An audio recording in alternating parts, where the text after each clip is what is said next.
G'day everybody, how's it going? It's Matt Frad here with a kind of a different sort of episode today. I want to ask the question, are ghosts really real? And I've already had some people in the comment section suggesting this is clickbait and that ghosts are not real. Well, let's take a look at this next month. Yeah, next month, man. Halloween. I didn't have Halloween growing up in Australia. Never got to go to strangers' houses and ask for candy. In fact, we were forbidden to do things like that. The first time I ever went trick-or-treating, I was in Canada, I believe in Alberta, and at the time I was around 22 years old, and I remember joining some kids, and so there's just a bunch of little kids and then me wearing a terrible costume just so I could live the experience, you know, and it was fantastic. Enjoyed it. So, are ghosts real? Are they really real? I think the first thing that we have to do is define our terms, because I think when you ask a question like that, are ghosts real? A lot of people have a knee-jerk reaction, right? Like, no, of course ghosts aren't real, right? Or maybe, yes, they're real, but it's important that we define our terms. What do we mean by ghosts? If we don't know what we mean by ghosts, we won't be able to answer the question, are ghosts real? Well, I looked this up online because, you know, that's what I do. I just wanted to kind of get the popular definition of ghost. In folklore, a ghost is the soul or spirit of a dead person or animal that can appear to the living. So why don't we just leave it there, okay? In folklore, a ghost is the soul or spirit of a dead person or animal. Let's leave animals aside, since Thomas Aquinas doesn't think they have eternal souls and therefore wouldn't be able to appear to us after death. That can appear to the living. Etymologically, ghost comes from an Old English word which is related to the German word Geist, which means spirit. And obviously Catholics believe in spirits. We believe that God is spirit. We believe that angels and demons are spiritual beings, that the souls of deceased humans, whether they be among the ranks of the blessed or the damned, are spirits. So in that sense, we believe in ghosts, but you might want to pause me there and say, hang on. Do they appear to the living? That's the question. Yeah, I believe in spirits. I just don't believe that they appear to the living. So maybe that's the question. Do they appear to the living? So what I want to do is first take a look at 4 scripture verses, and then take a look at what Thomas Aquinas has to say on ghosts. I'm not sure if you knew that he addressed this or not, but he did. First of all, we should point out that both the disciples and Christ at least understood the concept of ghosts, right?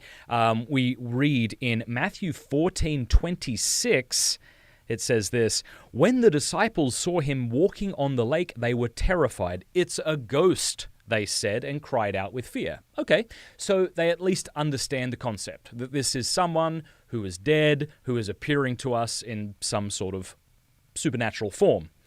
We also see in Luke 24:37 verses through 39 that both the disciples believed Jesus to be a ghost, and then Jesus clarified that he wasn't a ghost. He didn't say ghosts didn't exist or couldn't the deceased couldn't appear to the living.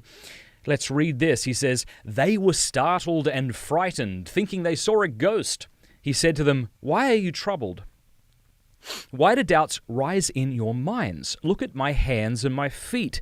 It is myself. Touch me and see. A ghost does not have flesh and bones, as you see I have. Now, I think if somebody were to take this verse and say, see, Jesus didn't correct them on, ghosts, therefore ghosts are real, I think that would be stretching it. But at least we have here both the disciples and Jesus, we see understanding what we mean typically by a ghost. Okay, let's look at 2 more scripture verses. In 1 Samuel 28, verses 3 through 25, we see Saul disguise himself and visit the witch at Endor, and he asks her to summon up the ghost of the prophet Samuel. And she does it. And this is something that the scripture states. It's not like the witch at Endor was tripping on something. This is something the scripture actually recounts as having happened. So I think right there we can say it is possible for the deceased to interact with the living. Also, in the Gospel of Matthew, chapter 17, by the way, we have to point out, of course, that summoning the dead would be a grave sin. So in saying that ghosts exist, I'm not saying that as a Catholic we can summon the dead or anything ridiculous like that. Okay, so don't put words into my mouth, please. I'm trying to be very careful in my language here. In the Gospel of Matthew, we see the disciples, they see Moses and Elijah, who are deceased, right, interacting with Christ. And so here is another example. So I wonder what you think. You might say, well, okay, that is possible, that the dead can interact with the living, but those were the only instances of it, right? Like we have some scriptural evidence that the dead can interact with the living, maybe 2, maybe 3 different verses, but that's it. They don't do that today. Let's take a look at what Thomas Aquinas has to say. Now, I'm going to be reading here. Let me just show you where I'm reading. You can look this up for yourself. I've put a link in the description below, so you can click through to this and read it with me if you want. This comes from the Summa Theologiae in the supplemental section, question 69, and we're going to look at Article 3. Article 3. And here, Aquinas is going to say whether the souls who are in heaven or hell are able to go from thence. Are they able to leave there? In my experience, when a Catholic hears somebody say that they encountered a ghost, or a Christian, they chalk this up to, okay, this was some natural occurrence which the person mistook to be supernatural. Maybe they'll go one step further and say, okay, it might be demonic in origin. But usually these are the only 2 possibilities, right? But Aquinas is going to give us 2 more. So why don't we read what he has to say here? Aquinas says that there are 2 ways of understanding a person leaving hell or heaven. Okay, first, that he goes from thence simply, so that heaven and hell be no longer his place. And in this way, no one who is finally consigned to hell or heaven can go from thence, as we shall state further. So he's not saying that if you're in heaven, you can leave and just be on earth, or go to purgatory forever, or go to hell forever, or if you're damned, you can go to heaven, etc. Secondly, another way of understanding it is they may be understood to go forth for a time, and here we must distinguish what befits them according to the order of nature and what according to the order of divine providence. According to the natural course, the separated souls consigned to their respective abodes are utterly cut off from communication with the living. Okay, so naturally speaking, yes, they are cut off from communication with the living. The fact that we will not have our bodies back until the second coming is an argument that some have suggested as to why the dead don't interact with the living. Okay? For according to the course... I'm in a good mood today. For according to the course of nature, men living in mortal bodies are not immediately united to separate substances, since their entire knowledge arises from the senses. Very Aristotelian way of thinking of epistemology. And this is how Aquinas views it. Nor would it be fitting for them to leave their abode for any purpose other than to take part in the affairs of the living. Nevertheless, according to the disposition of divine providence, he says, separated souls sometimes come forth from their abode to appear to men.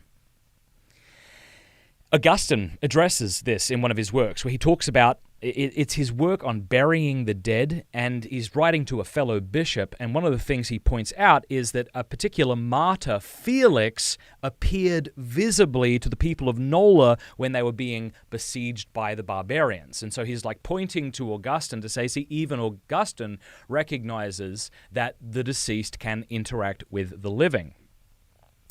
Now, here he's going to talk about the souls in hell and the souls in purgatory. Can these interact with the living? He says this, it is also credible that this may occur sometimes to the damned. And why? Why would the damned appear to the living? He says, for man's instruction and intimidation, they be permitted to appear to the living. All right? So the damned may appear to the living. Why? To instruct them or to intimidate them. Now, what about those detained in purgatory? Aquinas says, yes, those detained in purgatory can interact with the living. Again, if you want to define a ghost as a deceased person interacting with the living, then according to Aquinas, and I think according to Scripture, you would have to say that ghosts do in fact exist. Now, that isn't to say that every person who says they've seen a ghost is right. I would suspect, just being of a skeptical nature, that the majority of instances when somebody says they encountered a ghost, I mean, maybe not the majority, I don't know how I would make that kind of the probability judgment, but I would say in many instances, people are just referring to a natural phenomenon, right? Like there is like something that's going up in the ceiling of your house, but it might be squirrels or bats or something, right? You thought you heard a door slam, and maybe it was the wind that did it, okay? So I'm not saying that every instance is, us interacting with the supernatural. All I'm saying is Aquinas says it's possible that the damned can interact with us, that the blessed can interact with us, and here he's going to say that those in purgatory. As to those, Aquinas says, who are detained in purgatory, as evidenced by many instances related in the fourth book of the Dialogues.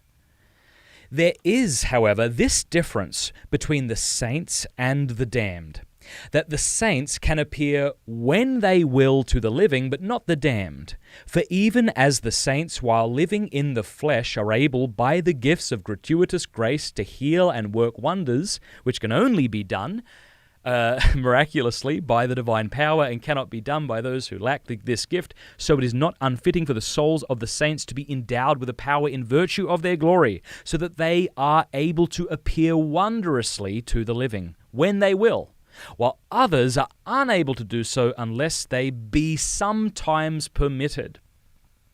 So I just want to read this bit about the damned and those in purgatory here again. It's also credible, Aquinas says, that this may occur. Here, let me just show you his exact wording here, because I've thrown this up on the screen.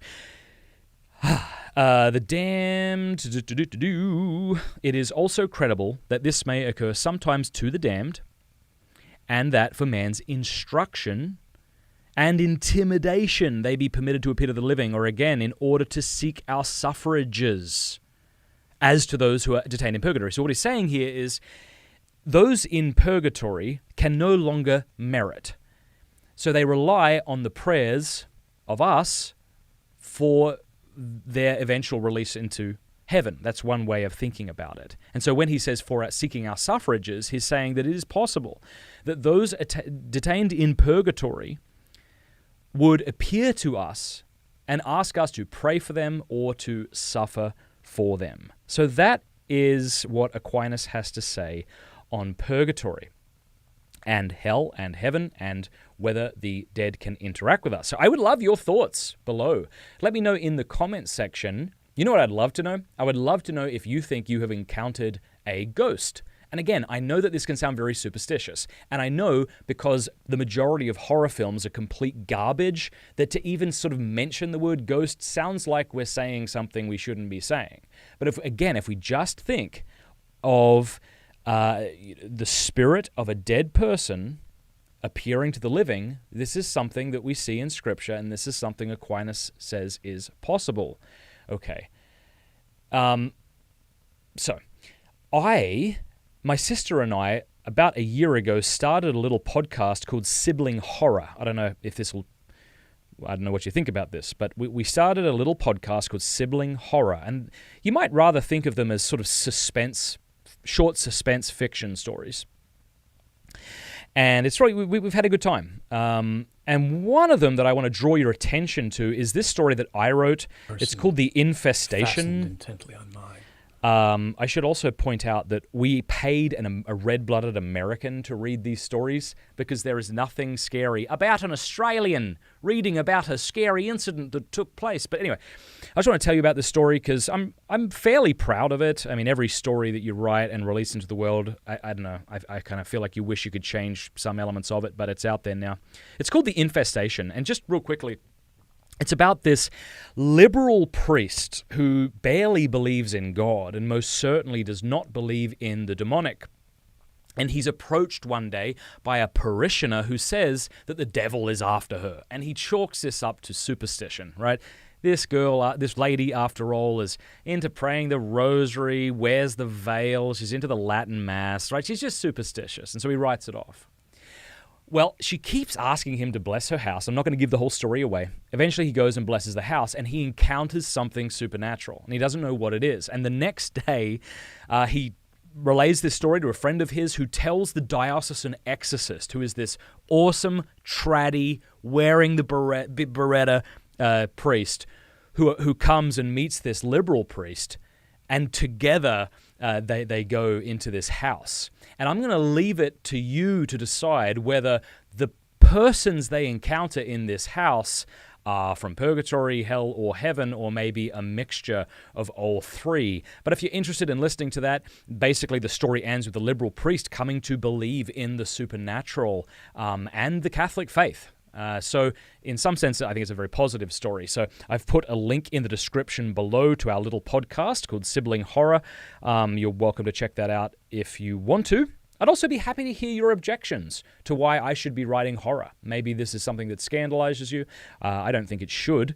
I think if you want to reject horror wholesale, you're going to have to reject classic works like Dracula and Frankenstein, and perhaps even elements of the movie The Passion of the Christ, which involves scenes that are very shocking and provoke a sense of fear. Maybe that's stretching it, but at least Dracula and Frankenstein. I'm certainly not saying that my works are to that quality. They're not at all, but that would be my sort of retort to someone who wants to reject horror wholesale. All right? So there we go. We've had a look at the definition of ghost, where it's come from etymologically. We looked at a few scripture verses that suggest that ghosts can appear to the living, and we looked at what St. Thomas Aquinas has to say about those in heaven, hell, and purgatory appearing to us on earth. So let me know what you think in the comments section below. As I say, in particular, I'd be really interested if you yourself think you have encountered a ghost. I would be interested in reading that. Thank you very much for watching, and if you haven't subscribed to the channel, please do that. We've got a bunch of great content coming out, and I would hate for you to miss out on it. So click subscribe, click that bell button, and have a bloody good day. See you later.